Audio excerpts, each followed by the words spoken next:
There was a time when all you had to do was work hard at school, get a degree, secure a well-paying job, clear your student loans, and then achieve the ultimate sensible symbol of success, buying your first property. Fast forward, and first-time buyers in London will need to earn a whopping £106,000 salary to get onto the property ladder by 2020, meaning the Thatcherite dream of home ownership as the ultimate retirement nest egg is no longer an option. As a proud card-carrying member of the political left, I can't quite believe I'm about to say this, but I think the solution to this crisis can also be found in the Thatcher playbook. We need to encourage ordinary citizens to participate in stock market capitalism and learn the wealth creation tools of the rich. Remember the Tell Sid campaign? Adverts like this that encourage people to buy shares in British Gas? Yes, lass. Garibaldi's, please. These British Gas shares, did you know they'll be publishing a prospectus on November the 25th? I didn't. If you want to apply, you can reserve one over the phone. If you see Sid, tell him, will you? It's time for a 21st century version of the Tell Sid philosophy. It's time to turn Britain from a nation of consumers back into a nation of investors.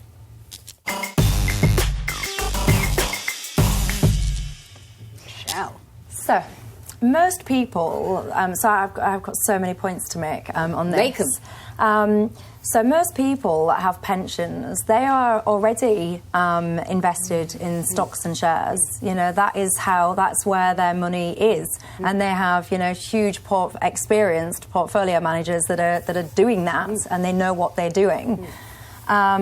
When you're talking about how people get onto the house house ladder in London, I agree. It's awful. The house prices are incredible. It's going to be just not an option for a lot of people, for a lot of even educated people. But what I would say is, so first of all, if you choose to live in London as a first-time buyer, you're going to struggle, but you're also going to struggle to have spare cash to invest because your rent in London is so high. There's nothing stopping you, by the way, if you live in London and you want to get onto the property ladder, doing either a shared ownership scheme or investing in a property elsewhere in the country where the house prices are more affordable. But that's my only concern, that people don't have the spare cash to invest.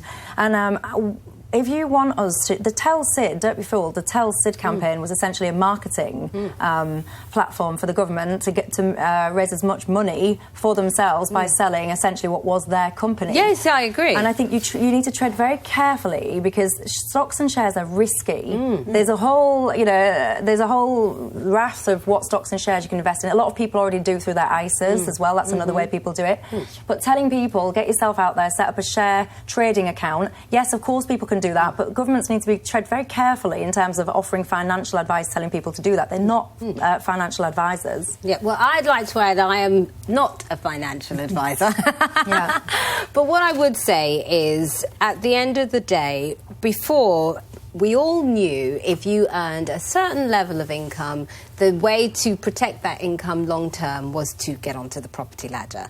Unfortunately, even in the rest of the country, house prices are still going up in the rest of the country. So unfortunately, for a lot of people, that's not going to be a guaranteed option anymore. And all I'm saying is the rich have multiple tools for wealth creation. Property is only one of them. And all I'm saying is we need to make sure that people are better informed at the various options to create wealth that are out there. That's what I'm saying. Final point is, what you're seeing a lot of these pensions, so things like final salary, for example, very rarely are not performing the way they used to. Yeah, but then listen to what you're saying. But there are things like EIS.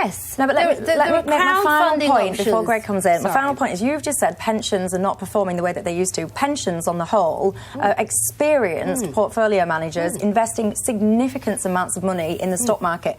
If they can't do it, and in your words, make those pensions perform successfully, why do you think old Doris down the road is going to do a better job? Well, I'm giving Doris more credit than you're giving her. Yeah, but, carry on. Yeah, but you're talking about shares that were marketed and sold to the public so they could sell them again quite quickly and make and they did, and a lot of people did. People in my family public did. Assets. There were not that many public assets left to sell off. Left. I mean, what you said about housing isn't necessarily true. If you own houses in some parts of this country, they haven't gone up. And they've certainly not gone up anything like they've gone up in London. London is a bubble, which is something else. also the stock market itself has only just hit 7,000 again, which it last hit 10 years ago. So it hasn't been necessarily a great investment over that 10 years. Your capital hasn't gone up that much. In the current climate, with Brexit and Trump, weirdly, actually, in the last year and a half, it has been. Well, there are people that are making 17% return. The market's gone up because the pound's been low. Yes, and exactly. That's helped our companies. But the biggest transfer of wealth, actually, that went on in the Thatcher years was actually council houses. Yeah, But actually people... Now, the trouble, that is now catching up with us, because although we didn't build sold them, but we properties, didn't use the money to build anything else. Exactly. And now we've got massive lack of social housing. Yeah. But don't you agree, though, Greg, we have to start informing people about the multiple options there are out there to grow their money. And when I'll say it again. You want the government to give financial investment advice? I don't. Well, what I'm saying is I grew up in a poor working class household, the council estate in Walthamstow, where nobody in my family... We didn't know that, did we? Well, just letting you know in case you didn't know. Where nobody in my family knew about these sorts of options. And actually, the Tell Sid campaign was beneficial to my family. My immigrant parents would never have thought of buying shares ordinarily. People did that as a quick sale because they knew they were going to make a fast buck. And I think did. The problem now is people don't have enough money. They don't have enough spare to take on because it's risky and you can lose it. But people want to put it into a house because we've all been taught it's solid, it's bricks and mortar, you will make money on there, albeit not very much. You could lose it all. What I'm saying is we have to start looking at other options. That's what I'm saying. And shares are not the only option. There are lots of others. So would you want the government to be advocating investing in private organisations? I would want the government to be making sure that we inform people on how to possibly look at managing their money. What if they invest in stocks and shares? I'm not saying they should specifically mention companies, no. But what I'm saying is, whereas before we always encouraged people to get on the property ladder, we're becoming like Japan, precisely. But the problem is the option isn't there the way it used to be. Do you remember 2008? Yes, when I people do. who had their money in banks on deposit and in property. Hello. No, but if the banks had gone under, then the people who hadn't, as it were, spread their risk throughout their various, assets. What I'm saying, could have lost everything up to Rachel, apart from a small amount which the government guaranteed. No, but yes, Rachel, I know.